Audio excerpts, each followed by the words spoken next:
Hey everybody, just wanted to demonstrate this voltage reducing transformer that I put together some years ago in this little junction box. Okay, so I run some boat anchors in the shack here, and the voltage tends to be high, and not wanting to stress these boat anchors at all, I decided to put together a little voltage reduction box.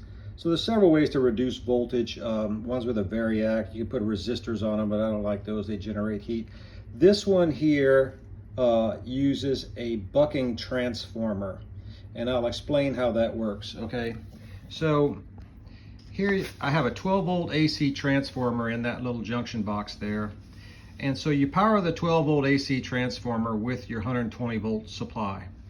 And then you wire the output of the 12 volt transformer in series again with the 120 volts AC that you have coming out of your service. So the result of that will either be one or the other. It'll be 120 volts plus 12 volts, or it'll be 120 volts minus 12 volts.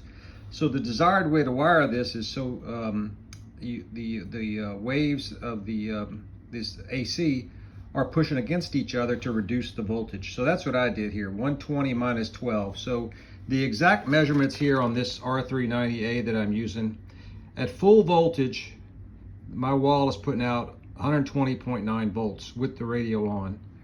And the reduced voltage coming out of this box, at the time I measured it, was 105.1. So let's look at it on this little gadget right now. Right now it's 104.8.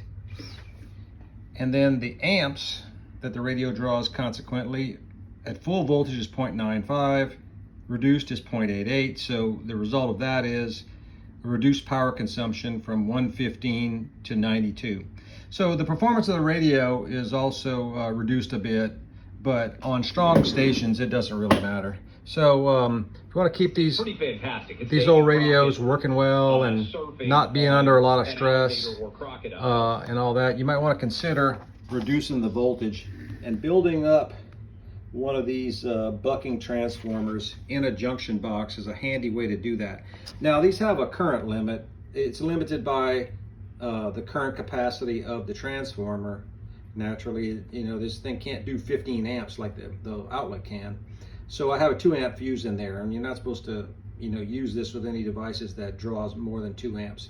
And this radio here is drawing, you know, about an amp, a little less than an amp. So, anyway, so this radio likes it nice and cool, and that's a handy way to do it, to reduce the voltage. All right, thanks for looking. I'm out.